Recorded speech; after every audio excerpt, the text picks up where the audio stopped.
what's up, guys? MugenLord here, and apparently, what we always been told is that somehow, attractive characters or the sexualization or objectification of fictional female characters is somehow harmful to young girls and women. But apparently, it appears that a lot of female gamers, according to research, prefers to play as sexy characters. Jeez, have you been saying this for a very long time? Well, before we can get into this video, make sure you hit that subscribe button, the notification bell for more gaming content here on this channel. So we want to dive right into it. It's from Niche Gamers, and this is no surprise. We've been saying this before. There's nothing different about this. It's always been a contradiction. It's always been true about females or just women in general wants to play as hot, attractive characters just as well as guys do. But somehow guys are seen as incels, pervs, and everything like that. But women also enjoy the look at an attractive female character or just sexy characters in general. So let's dive right into it. So it says a new study titled examining how sex appeal cues and strength cues influence impressions of female video game characters was recently published, which sought to examine how men and women react to sexualization in video games. The experiment was set up using custom characters in Soul Calibur 6, with multiple characters being created to represent sexualization in strengths in varying degrees. In this case, 4 characters were made to represent high sexualization and high strength, high sexualization and low strength, low sexualization and high strength, and low sexualization and low strength. So we already know we're going, from what I'm seeing here, I already know we're going for this. Unsurprisingly, while women stated that they dislike characters who are highly sexualized, and guys, like, we already know this. When it comes to women, never listen to what a woman says. You always look at what a woman does. A woman can tell you one thing, but they are totally attracted to the complete opposite of what they're telling you out their mouth. So they can go out because it's how can I say it? It's politically correct to say, hey, I don't like sexualization of women, but then turn around, you find more interest in the sexualization of women because you see that as empowering. So you never listen to what a woman says out of her mouth. Look at her actions, and that proves it. You know, women are saying that they disliked it. They state they dislike it, but their actions are saying otherwise. So you always keep that in mind. Women would choose to play them when given an opportunity. Meanwhile, male players choose female characters who look strong. Oh, that's interesting. When speaking with the side post, researchers Teresa Lynch shared her thoughts on the premise of her experiment. That's crazy. So males, which they always accuse males of, of being pervs and only looking at women as sexual objects. And here it is through this study, men are picking women based on their strength. Of course, they still have their attractiveness because, come on, it's a Japanese game, so they already create attractive characters. So the character's already attractive by default. So picking a character who's strong or exudes strength while looking sexy, it's a bonus for him. So males are picking characters based on her strength, while females took more interest in the sexualization of the character and picking the character based on how sexualized they are. Isn't that interesting? But we're gonna move forward. Sexism pervades gaming. For example, game content overwhelmingly features male characters to the exclusion of central female or gender minoritized characters. Games that do feature female or gender minoritized characters often unfavorably stereotype and objectify these groups. In online gaming experiences, men and boys target women, girls, and gender minoritized individuals with sexist and harassment communications. Here we go. She went to express surprise at the results, though, of her first experiment in series of 2, where men and women were asked to offer their opinions on the aforementioned character archetypes. Women surprisingly expressed dislike, but also preferred sexualized characters. Like I said before, women only say things to not look like the bad guy. They only say things to appease people. That's just biology. Men are the much stronger sex, so men can just use brute force. Women have to survive much differently, and that also means to say what people want to hear or to fit in, because she don't want to be ostracized from the group, because if she's ostracized from the group and she's alone, she's left vulnerable. So what women do is they say things that's socially acceptable, and that's what they do. So as you can see here, women are saying that, oh, I don't like the sexualization of women, but they prefer the sexualized woman. You see, it is a disconnect when it comes to that.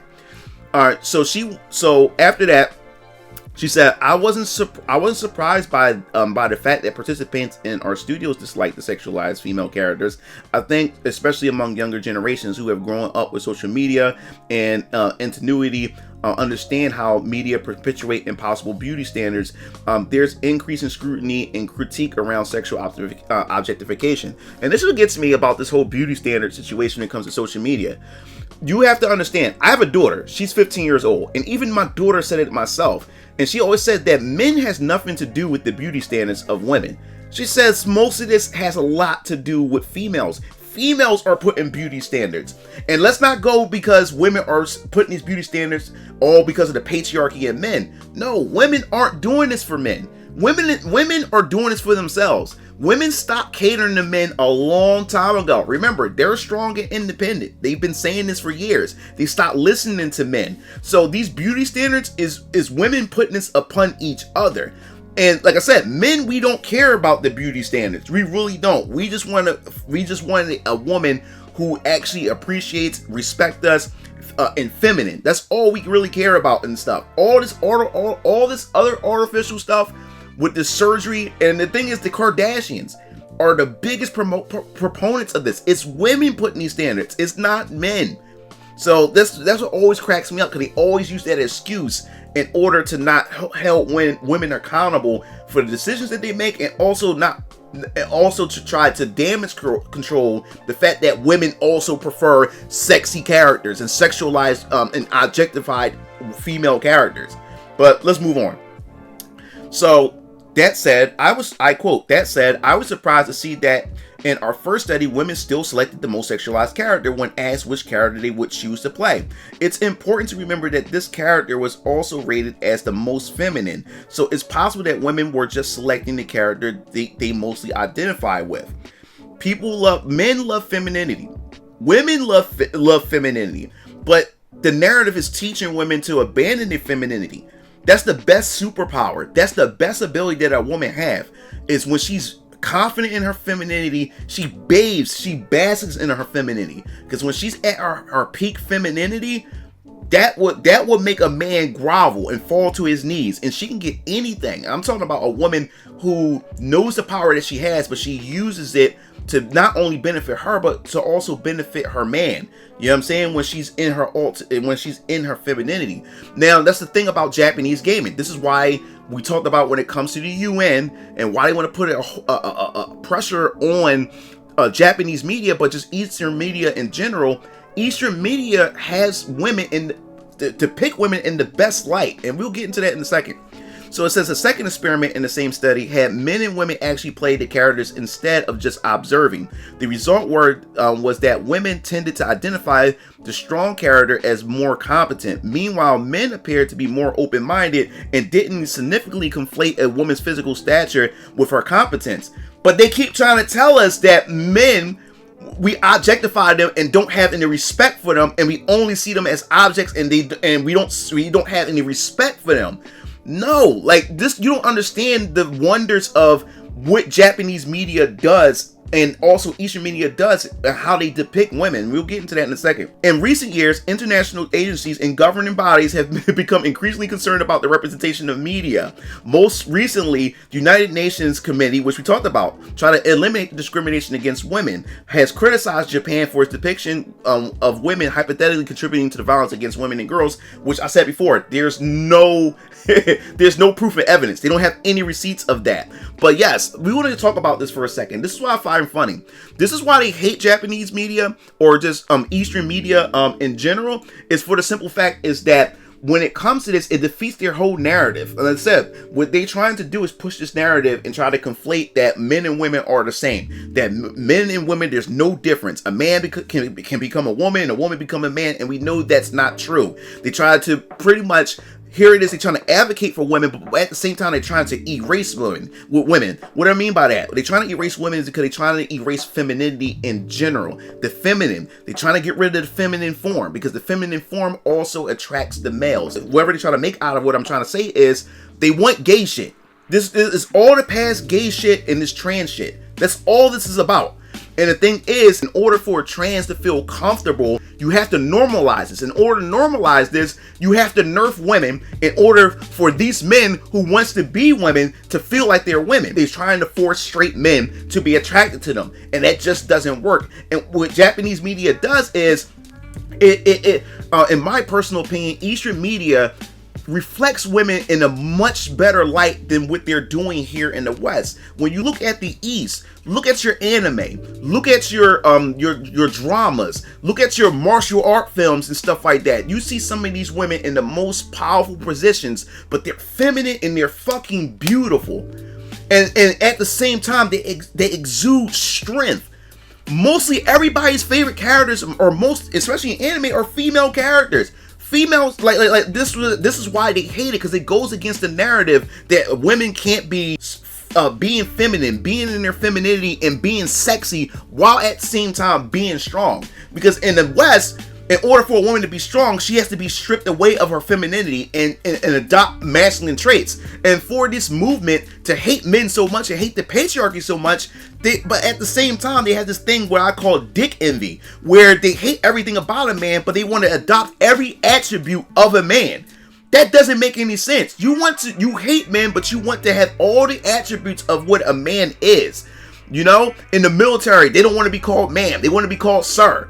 And because they find being called ma'am more disrespectful or degrading and everything like that. They want to do everything that a man does while hate him at the same time.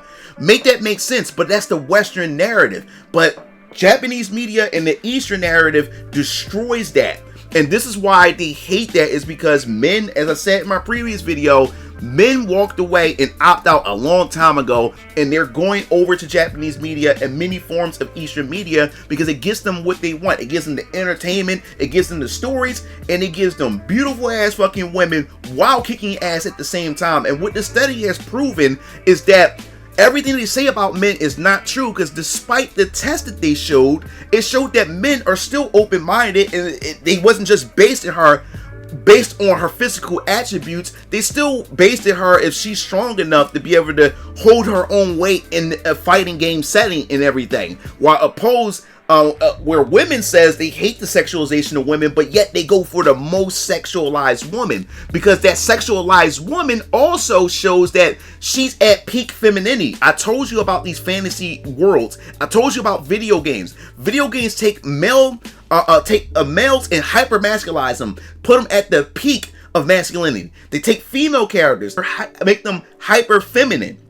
It's the hyper-femininity, the hyper-masculine. That's what these games does. That's what comic books does. That's what entertainment does. And people love to see themselves in these hyper-feminine and hyper-masculine forms. That's the whole beauty of the art when it comes to this. And they would try to tell you otherwise. And these studies, these tests, proves it. And what proves that women love being sexualized or love the objectification, because it brings attention. We talked about the Twitch streamers. Here it is, like I said before, it gets glamorized. These chicks can twerk, show their boobs, show their feet. They can do all kinds of other things, and people pretty much tell these girls that they're brave and they're bold and everything like that, which has a bigger influence on women than these 2D and these video game characters and everything. But what also proves that women love sexualization is that, here it is, look at the cosplay industry. There's women out there who don't know shit about these characters or anything, but because that character allows them to show their boobs and express their bodies and everything, they will wear that costume. And even when there's characters who don't, female characters who have costumes that's not overly sexualized, these women will sexualize them. They will sexualize them, put it on OnlyFans and everything. So that's why I say you never listen to what a woman says. You never listen to what a woman says, because she can say one thing, but her action says another. So it goes to show that women love to be looked upon, especially when she knows that she's beautiful, especially when she knows she has a nice body. She will say out her mouth that she can't stand it. Ooh, this man is saying this and that, but yet she constantly wants to flaunt it. She wants everybody to know that, hey, I look nice. And she loves that. She loves that validation that she gets from people, especially more in particularly men. Same thing when it comes to the gyms. Women, you be seeing a lot of these videos and TikToks and, women going saying, hey, these men are being creeps. If you hate men so much, or you don't like men looking at you, go to an all women's gym. Do that, where it's a safe and secure environment. But a lot of them don't want to go to an all women's gym because they want to go to these gyms to be around men because they want men to marvel them. Women love attention. Women love that type of attention. But the thing is, they want the right man to give them that attention. And that's where we start getting into that's when we start conflating things. Because if a man is unattractive or whatever like that, and he approaches her or compliments her or look at her a certain way, he's a creep. But another man who's attractive does the same thing, then it's acceptable. And that's where the problem comes in. So this is crazy. This study just proves everything. It contradicts everything. Here it is, we got a feminist that go in trying to prove a narrative, and the narrative proved her wrong. So yes, so if you like the video, definitely let me know your thoughts in the comment section below. Women love sexualized female characters. Not a surprise on our end and everything, but let me know what you think about this. So I'm wrapping this up. This is MugenLord signing off. I'll see you Game Fiends later. Peace out.